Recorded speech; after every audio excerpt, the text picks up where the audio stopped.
Hello everyone, welcome back to my YouTube channel cine TV Odisha. आज आम ये video रे डिस्कसन करवा किसी इम्पोर्टेंट इंग्लिश पेडागोजी एमसीक्यू जहाँकि आमर असिस्टेंट टीचर पे इम्पोर्टेंट रहिबो, ता सहित ओटीटी एग्जाम पे मते इम्पोर्टेंट रहिबो। ये होची English pedagogy mock test number 1।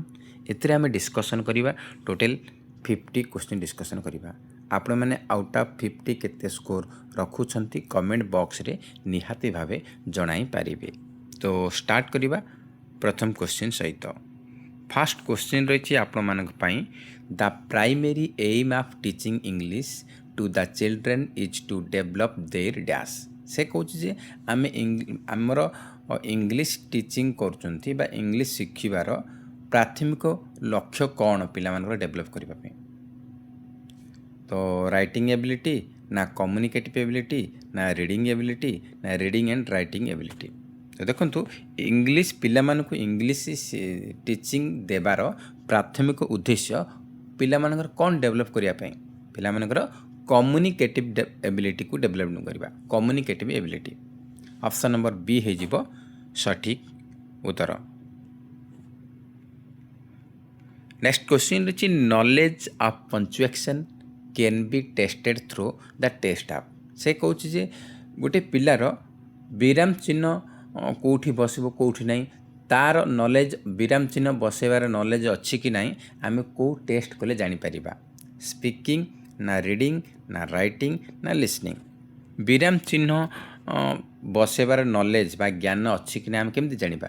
जदि गोटे पिलाटी लेखुची तो कौटी कमा चिन्ह दब, कौटी फुल स्टॉप दब, कौटी क्वेश्चन मार्क दब, कौटी आमर कौन एक्सक्लेमेशन मार्क दब। एसबू दब केतेबेले जेतेबेले लेखिबो, लेखिले आम जानिपर। तो writing test knowledge of punctuation can be tested through the test of writing. से लेखिले से कौटी कमा दूची कौटी प्रश्न सूची दूची आम जानीपर। तो ऑप्शन नंबर सी हो correct answer writing test. Next question रही the first skill required for learning a language is dash. से कहूँ लैंग्वेज शिखुची गोटे पिला, तो से लैंग्वेज लर्निंग पाई फास्ट स्किल कौटा तार डेवलप करिया दरकार। मुझे LSRW तो फास्ट कौटा अच्छी लिसनिंग, तो लिसनिंग हो सी हो करेक्ट आंसर लिसनिंग स्किलटा फास्ट डेवलप करिवो। Then secondly speaking, third reading, last writing. तो ऑप्शन सी हो correct answer listening. Next question रही which of the following does not come under the soft skill of speaking. से कहूँ speaking रो soft skill कौटा नुहे बेली से पचारि।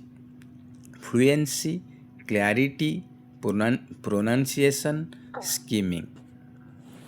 तो देखो स्पीकिंग रो सॉफ्ट स्किल कौटा नुहे। स्पीकिंग रो सॉफ्ट स्किल फ्लुएंसी हबो, क्लैरिटी हबो, प्रोनाउंसिएशन हबो, किंतु स्कीमिंग नुह। स्कीमिंगटा कहार सॉफ्ट स्किल? स्कीमिंगटा होची रीडिंग रो सॉफ्ट स्किल, रीडिंग रो। तो कौन हो skimming is does not under the soft skill of speaking. Speaking रो सॉफ्ट स्किल नुहे स्कीमिंग। स्कीमिंग होची कहार सॉफ्ट स्किल? रीडिंग रो सॉफ्ट स्किल। तो मन रखिए ऑप्शन नंबर डी होची करेक्ट आंसर। नेक्स्ट क्वेश्चन रही holistic development of the learner can be well assessed through. से कहूँ आम गोटे शिक्षार्थी मानकर होलिस्टिक डेवलपमेंट माने ऑलराउंड डेवलपमेंट। ऑलराउंड डेवलपमेंट माने सर्वांगीन विकास। गोटे पिलार बा शिक्षार्थी मानकर सर्वांगीन विकास आम का थ्रू रे आम आसेस करिपरिबा। मंथ एंड इभालुएसन करिकी ना यूनिट एंड इभालुएसन करिकी ना टर्म एंड इभालुएसन ना कंटिन्यूअस कॉम्प्रिहेंसिव इभालुएसन।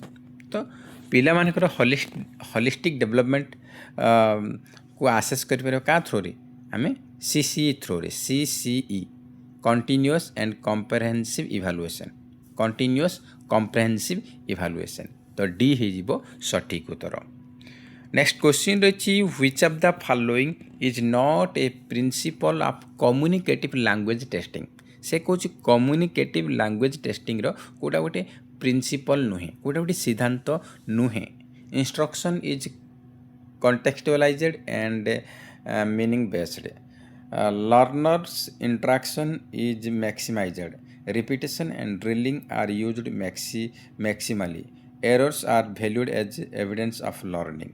तो कोउटा नुहे पचारिछि तो देखंतु instruction is constructualised contextualised and meaning based एटा हेबा दरकार निहाती आ लर्नर भितर इंटरेक्शन अधिक अधिक इंटरेक्शन हेबा दरकार ता सहित कौन जे एरर आर भैल्यूड जोटा आमर भूल होची जोटा आमर भूल होची आमर किछि गलती होची सेटा को वैल्यू देवा दरकार मोर एटी भूल हैला सेटा जदि आम जदि मानिबा आ ताको जदि आम इम्पोर्टान्स देबा ताहले आमर नेक्स्ट टाइम भूल हेनी सेटा को आम भूल जोटी होची सेटा को आम मानिबा पड़ो स्वीकार करा पड़ो तो error are valued as evidence of learning एटा भी ठीक अच्छी किंतु रिपीट करिवो ड्रिलिंग करिवो घोषा विद्या एगुड़ाक अधिक यूज करबा दरकार नुहे से कहूँ रिपिटेसन और ड्रिलिंग को मैक्सिमम यूज करबा एटा ठीक नुह रिपीट करिवो घोषा विद्या ये सब ठीक नुह मैक्सिमम यूज करबा ठीक नुह तो ऑप्शन नंबर सी हो सठिक उत्तर। नेक्स्ट क्वेश्चन रही grammar should be taught in isolation through rules in context in special classes कौन हम grammar should be taught in context C हो सठिक उत्तर। नेक्स्ट क्वेश्चन रही with a view to making a language learning more effective the learner should start learning skills in the following order से कहूँ जे language learning को अधिक effective करने जड़े लर्नर कौन कर लैंग्वेज लर्निंग शिखब तो स्टार्ट कर कौ ऑर्डर तो आमर यही LSRW पकईदेव आप listening then speaking then reading then writing तो कौटा अच्छी लिसनिंग स्पीकिंग रीडिंग राइटिंग तो ऑप्शन नंबर डी हो करेक्ट आंसर या पर गोटे क्वेश्चन निहाती आप पढ़ो तो ऑप्शन नंबर डी हो सठिक उत्तर listening speaking reading writing. Next question रही for learning a language perfectly and scientifically the two first macro skills that a learner should come across in the process are से कहूँ language learn करवा perfectly scientifically तो first दीटा macro skill कौटा आम शिखा दरकार से LSRW पकईदेव फास्ट दीटा कौटा LOS माने लिसनिंग और स्पीकिंग कौटी अच्छी ऑप्शन नंबर बी अच्छी listening and speaking. Next question रही students need to brainstorm ideas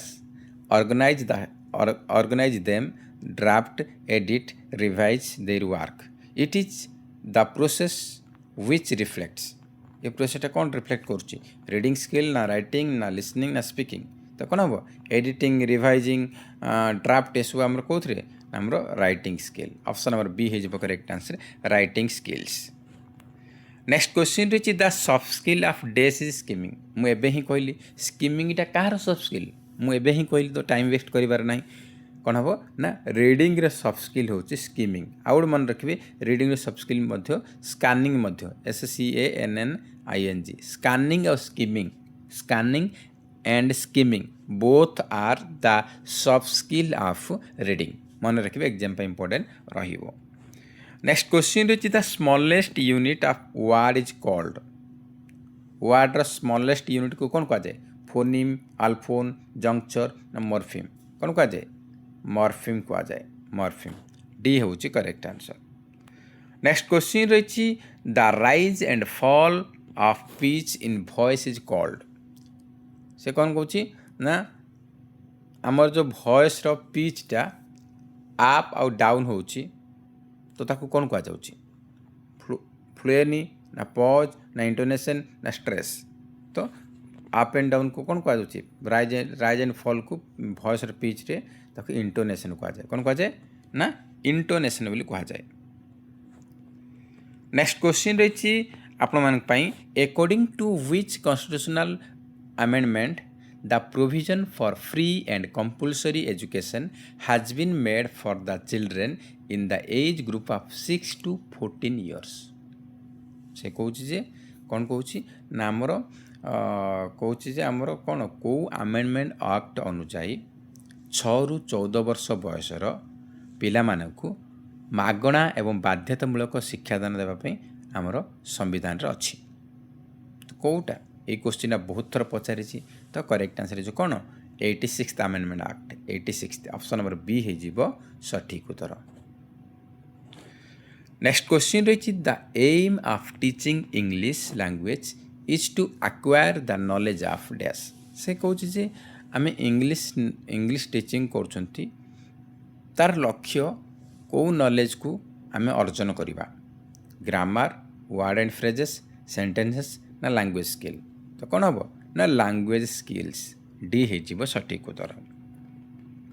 next question रही which is not a soft skill of speaking speaking soft skill कोटा नुहे inefficiency accuracy fluency naturality तो speaking soft skill कोटा नुहे speaking soft skill accuracy हो fluency हम naturality हम किंतु inefficiency speaking soft skill नुहे तो ए हूँ सठिक उत्तर। नेक्स्ट क्वेश्चन रही dividing a sentence into sense groups while reading is called से कहूँ जे आम व्हाइल रीडिंग समय आम कौन कर सेंटेंस को सेंस ग्रुप रे डिवाइड कर कौन कह जाए चंकिंग ना क्लस्टर ना स्ट्रोक ना इंटोनेशन तो आम सेंस ग्रुप रे डिवाइड कर कौन कह जाए चंकिंग बोली कह जाए चंकिंग ए हूँ करेक्ट आंसर। नेक्स्ट क्वेश्चन रही reading allowed helps in reading allowed माने कौन उच्च पठनटा कौन कौन साहाଯ୍य कर प्रोनाउंसिएशन ना कम्प्रेhension ना सेंस ग्रुपिंग ना बोथ ए एंड सी तो आमर उच्च पठनटा कौन कर प्रोनाउंसिएशन आमर कौन हो ना डेवलपमेंट हो ऑप्शन नंबर ए हम correct answer pronunciation. Next question रही reading for enjoyment and pleasure refers to से कहूँ जे आम कि मजापाई एवं आमोद प्रमोद पाई किसी पढ़ुंट ताकू कौ टाइप रीडिंग कहवा एक्सटेंसिव ना इंटेंसिव ना रिफ्लेक्टिव ना बोथ ए एंड बी तो आम एंजॉयमेंट पाई प्लेजर पाई पढ़ुंट जहाँ सेटा हूँ एक्सटेंसिव रीडिंग जहाँ को ओडिया रे कहा जाए व्यापक पठन तो ऑप्शन बी हूँ सठिक उत्तर।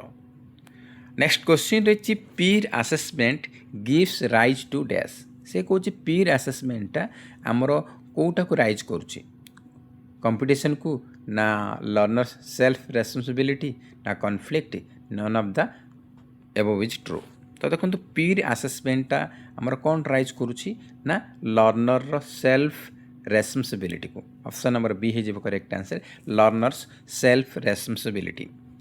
नेक्स्ट क्वेश्चन रही the main purpose of assessment is dash से कहूँ असेसमेंट मुख्य उद्देश्य कौटा असेसमेंट मुख्य उद्देश्य कौन to decide pass and fail to measure achievement of learner to give practice in writing to improve the teaching learning process तो देखो असेसमेंट मेन पर्पज हूँ जे कौन ना to improve the teaching learning process teaching learning प्रोसेसटा केमती improve हम सेटा हूँ असेसमेंटर मुख्य उद्देश्य तो डी हूँ करेक्ट आंसर।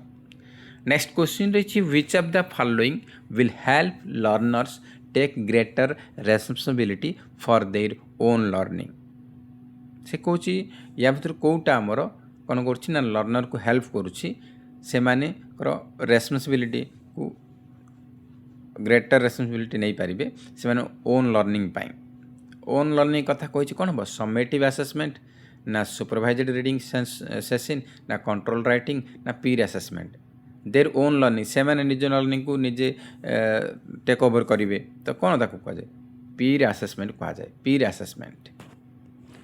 नेक्स्ट क्वेश्चन रही a classroom where all types of learners study together is known as से कौन गोटे क्लासरूम जोठी कि सबु प्रकार पिला माने एकाठी बसिकी पढ़िबे सेठी डिसेबल्ड पिला बा हैंडिकैप्ड पिला सेठी नॉर्मल पिला सब मिसिकी पढ़िबे ताकू कौन कहबा को प्रकार क्लासरूम कहबा समस्त सब प्रकार पिला मिसिकी पढ़िबे एकाठी गोटे क्लासरूम रे समस्त नीड हिसाब रे समस्त को समान वेटेज दिया जाउची सेटा होची को टाइप रो क्लासरूम सेटा होची रेगुलर क्लासरूम ना स्पेशल ना इंक्लूसिव ना मेन स्ट्रीम तो कौन कह जाए इनक्लूसिव क्लासरूम कह जाए ऑप्शन नंबर सी हो correct answer inclusive classroom. Next question रही which among the following is not an assessment tool या भर कौटा गोटे असेसमेंट टूल नुहे observation checklist rating scale self assessment तो कौन हम असेसमेंट टूल तो ऑब्जर्वेशन हो पार चेकलिस्ट हो पार रेटिंग स्केल हो किंतु सेल्फ आसेसमेंट ये तो गोटे आसेसमेंट तो ये आसेसमेंट टूल हम ना तो ऑप्शन नंबर डी हो correct answer self assessment is not an assessment tool next question रही writing is dash representation of speech राइटिंगटा कहार writing is dash represent of speech से कौन राइटिंगटा स्पीच रो कौन रिप्रेजेंटेशन करुच्ची मॉर्फोलॉजिकल ना लिंग्विस्टिकल ना ग्राफिकल ना फोनेटिकल तो कौन हम writing is graphical representation of speech option number C हम correct answer graphical next question रही non detail text develops non detail text develop कर कौन कौ रीडिंग को इंटेंसिव ना एक्सटेंसिव ना क्रिटिकल ना स्लो रीडिंग तो नॉन डिटेल टेक्स्ट गुड़ा कौन हो ना एक्सटेंसिव रीडिंग को कौन कर डेवलप करे तो ऑप्शन नंबर बी हूँ correct answer extensive reading next question रही learning of using cohesive devices is a soft skill of listening speaking reading writing तो कोहेसिव डिवाइस कौर सॉफ्ट स्किल ना आमर कोहेसिव डिवाइसटा हूँ कार सॉफ्ट स्किल ना राइटिंग रो नेक्स्ट क्वेश्चन रही poetry is primarily oriented for poetry is primarily for कौन कॉम्प्रिहेंशन वोकाबुलरी एनरिचमेंट एप्रिसिएशन ना linguistic skill poetry is primarily oriented for कौन पाई एप्रिसिएशन एंड एंजॉयमेंट तो सी है correct answer appreciation next question रही when a part of the word is spoken empathetically it is called as a pause stress intonation ना pronunciation when a part of the word is spoken empathetically it is called stress कह जाए कौन कह जाए ना stress next question रही the oldest method of teaching a language is dash से कुछ लैंग्वेज टीचिंग रो ओल्डेस्ट मेथड कोटा direct method grammar translation method audio lingual method ना इलेक्ट्रिक मेथड तो लैंग्वेज लर्निंग रो लैंग्वेज टीचिंग रो ओल्डेस्ट मेथड होची ग्रामर ट्रांसलेशन मेथड बी हो correct answer grammar translation method next question रही effective learning takes place when the learners are passive quiet interactive ना good at preparing for examination से कौन लर्निंगटा केतेबेले शिक्षा केतेबेले कौन effective हो पार जेतेबेले पिला माने इंटरैक्टिव रहिबे पिला माने भीतर इंटरैक्शन रहिबो तो ऑप्शन नंबर सी हूँ correct answer interactive next question रही thinking skill in learner can be promoted by dash से कौन पिला मानकर थिंकिंग स्किल को प्रमोट करि परिबा कहा द्वारा कौ टाइप क्वेश्चन पचारे पिलामानर थिंकिंग स्किलटा डेवलप हो पार close ended question open ended textual ना एप्लिकेशन टाइप तो कौन ना ओपन एंडेड क्वेश्चन बा मुक्त उत्तरमूलक प्रश्न पचारिबा द्वारा पिलामानकर चिंतन शक्तिटा डेवलप हो पार प्रमोट हो पार तो ऑप्शन नंबर बी हूँ correct answer open ended questions B हूँ सठिक उत्तर नेक्स्ट क्वेश्चन रही direct method is also known as direct method को आउ कौन कह जाए natural method indirect approach inductive approach ना ऑल ऑफ द अबव तो direct method is also known as natural method direct method कौन कह जाए ना नेचुरल मेथड बोली कह जाए ए हूँ करेक्ट आंसर नेक्स्ट क्वेश्चन रही English is a compulsory subject in education as it helps to dash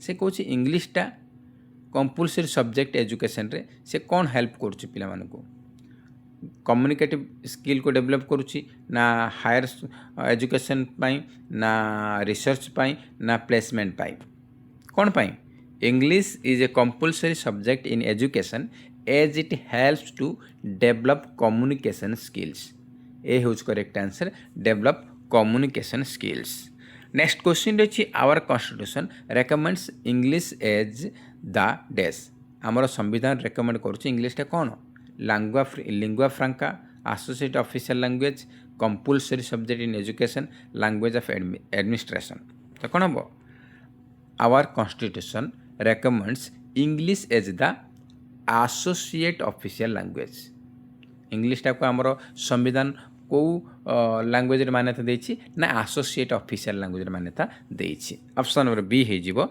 सठिक उत्तर। नेक्स्ट क्वेश्चन रही deficiency in A learner can be taken care through dash. से कहूँ गोटे शिक्षार्थी किसी डेफिशिएंसी अच्छी किसी कमी अच्छी तो ସେଇଟା ଆମେ ଜାଣିଲା ପରେ ତାକୁ କ'ଣ କରିବା तार से जो जो कमी रही वीक पॉइंट रही है दूर करने आम कौन करवा रेगुलर टीचिंग देवा ना सेल्फ स्टडी कराइबा ना प्रॉपर एक्सप्लेनेशन करवा ना रेमेडियल टीचिंग देवा।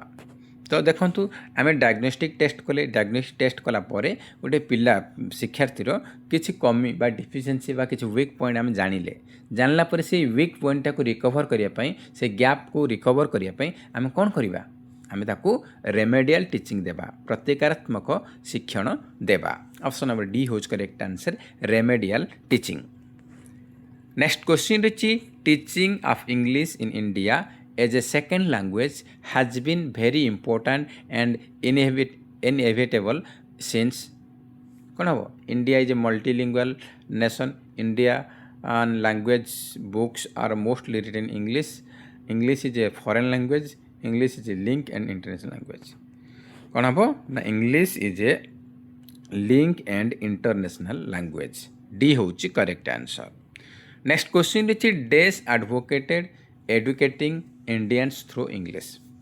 किए आमर या भीतर की इम्पोर्टान्स देथिले किए कहथिले जे इंडियन मान को इंग्लिश शिक्षा देवा तो कौन Macaulay's minutes Wood's despatch Sargent report ना कोठारी कमिशन तो कि इम्पोर्टान्स देथिले ना Macaulay's minutes advocated educating Indians through English.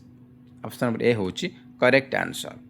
Next question रही which is not a feature of learner centred classroom. से कौन लर्नर सेंटर्ड क्लासरूम कोटा गोटे फीचर्स नुहे कोटा गोटे कौन तार गोटे क्यारेक्टर नुहे learner play active role there is a lot of interaction among learners learn on their own and from peers everything is taught through teacher talk and lecture। तो कौन हम ना लर्नर सेंटर्ड क्लासरूम शिक्षार्थी केन्द्रिक classroom रे कौन होची ना पिला माने एक्टिव रोल एक्टिव सक्रिय रोचंती पिला माने तापर सेठी पिला माने भितर इंटरेक्शन होची आउ सेठी कौन होची पिला माने निजे निजे शिखुचंती ता सहित तांकर सहपाठी बा तांक क्लासमेट पिलांठू शिखुचंती ए तीनटा तार कौन फीचर्स अटे किंतु एठी कहिची everything is taught through teacher talk और लेक्चर सब किसी टीचर को कहवा बा लेक्चर शिखुचंती एटा लर्नर सेंटर्ड क्लासरूम रो फीचर्स नुहे। तो ऑप्शन नंबर डी होची सठिक उत्तर।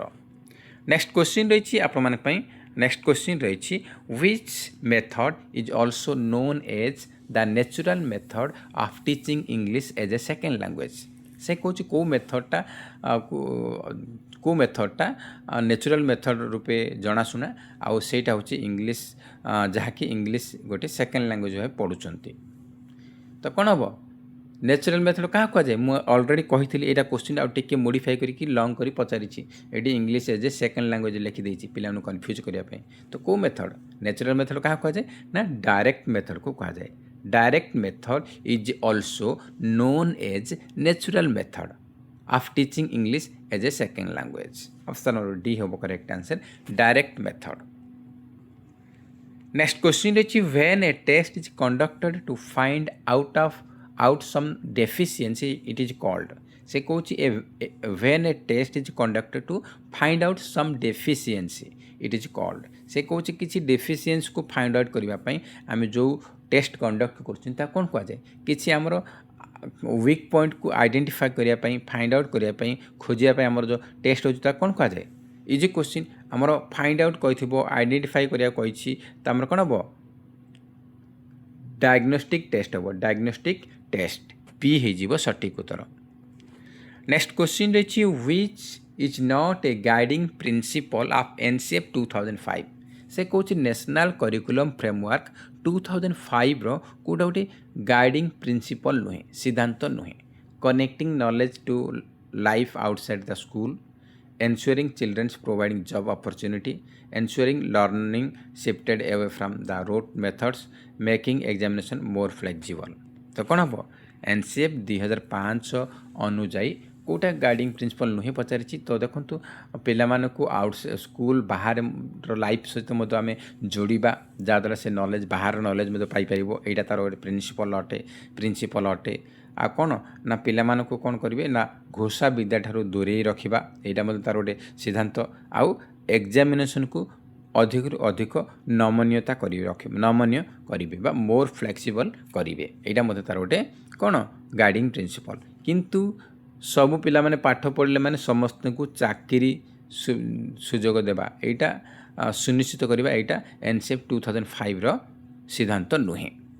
ऑप्शन नंबर बी होज correct answer ensuring children providing job opportunity यहाँ गोटे गाइडिंग प्रिंसिपल नुहे।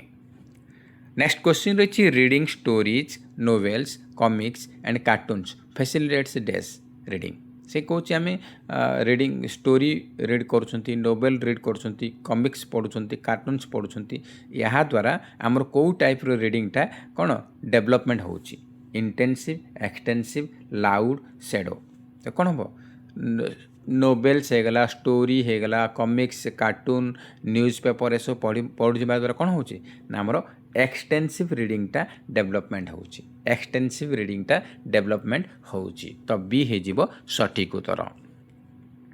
नेक्स्ट क्वेश्चन रही teaching of English in India as a second language has been यहाँ आमर डिस्कसन करूँ यहाँ रिपीट हो जाए किसी टेंशन ना यहाँ आम स्किप करवा। नेक्स्ट क्वेश्चन रही summarising note making and reporting are associated with dash skills से कौन समराइजिंग नोट मेकिंग और रिपोर्टिंग एगुड़ाक कौ स्किल सहित संपर्कित कौ स्किल अंडर आसूची रीडिंग राइटिंग लिसनिंग ना speaking summarising note making and reporting एगुड़ा कौन आसुड़ा आमर राइटिंग आसूची। ऑप्शन बी हम correct answer writing. Next question रही holistic evaluation of learners is done by से कौन गोटे शिक्षार्थी से कौन कौन ना शिक्षार्थी मानकर सर्वांगीन विकास कि नहीं आम जाना कौ क्या थ्रो रे unit end test term end test continuous and comprehensive evaluation ना मंथ एंड टेस्ट यहाँ ऑलरेडी डिस्कसन करते टिके मॉडिफाई कर पचारि तो कौन हम CCE continuous and comprehensive evaluation. Next question रही in order to assess the all round development of learners the teacher has to take the help of डेस से कौन कौन कौन ना जन शिक्षक पिला मानकर ऑलराउंड डेवलपमेंट को आसेस करने कौन करेंगे यूनिट टेस्ट करेंगे ना टर्म एंड इभालुएसन करेंगे ना सीसीई करेंगे ना मंथ एंड देखो यही क्वेश्चन सेम क्वेश्चन तीन प्रकार पचार तीन टा प्रकार टिके मॉडिफाई करी टिके मॉडिफाई करी पचारुची तो कौन हम से आमर सीसीई हम ऑलराउंड डेवलपमेंट मान कौन सर्वांगीन विकास क्या द्वारा हो कंटिन्यूअस एंड कम्प्रेहेंसिव इभालुएसन द्वारा आम आसेस करें तो सी हूँ सठिक उत्तर। नेक्स्ट क्वेश्चन रही crossword puzzle is used during the stage of this lesson pre reading post reading pre preparation while reading तो क्रॉस वर्ड पजल आम यूज कर कौ समय लेसन पोस्ट रीडिंग स्टेज रे post reading option number B हो सठिक उत्तर। Next question रही इन Odisha is being taught as dash language in Odisha English is being taught as dash language से कौच ओडिशा रे इंग्लिश टाकू को लैंग्वेज रूपे शिखु first language second language third ना फोर्थ ओडिशा रे इंग्लिश को सेकेंड लैंग्वेज हिसाब से शिखी था। ऑप्शन नंबर बी हो correct answer second language. Next question रही the role of English in India is that से कौच इंग्लिश को आम इंडिया कौन शिखुंट सेटा कौ लैंग्वेज हिसाब से शिखुंट फास्ट लैंग्वेज ना मदर टंग ना फॉरेन लैंग्वेज ना सेकेंड लैंग्वेज तो इंग्लिश की इंडिया रे सेकेंड लैंग्वेज हिसाब से शिखी था तो ऑप्शन नंबर 4 हो correct answer A second language. Next question रही आपण which of the following method is mainly concerned with the presentation and practice of language material तो कौन हम बाइलिंगुअल मेथड ना ट्रांसलेशन मेथड ना स्ट्रक्चरल मेथड ना direct method presentation and practice of language material तो यहाँ कौ टाइप हम यहाँ आप 51 नंबर क्वेश्चन यहाँ आप कौन होमवर्क रहा। तो होमवर्क रहा तो आपने यार आंसर कमेंट सेक्शन रे निहाती जनइबे। मु आपण यार करेक्ट आंसर कौन हो कमेंट बॉक्स रे निहाती जनइबे कार ठीक अच्छे कार भूल अच्छी। तो यहाँ हूँ आप होमवर्क क्वेश्चन। तो ये थी आमर क्वेश्चन, ये थी आमर क्वेश्चन टोटाल क्वेश्चन हम डिस्कसन कले। तो देखो ये हूँ 51 नंबर। तो ऑलरेडी हम 50 क्वेश्चन डिस्कसन कर ये हूँ 51 नंबर आमर क्वेश्चन। तो यार आंसर कमेंट बॉक्स रे कौन हो जनइबे। तो आप आउट ऑफ 50 केते स्कोर रखुंट कमेंट बॉक्स जनइबे केते कौन स्कोर रखुंट। आउ जदि वीडियो भल लगुच निहत गोटे लाइक करेंगे, ता सहित अधिक मात्रा कृपया सांगसाथी मानक निहत भाव शेयर करेंगे। तो फ्रेंड्स जय हिंद, जय जगन्नाथ।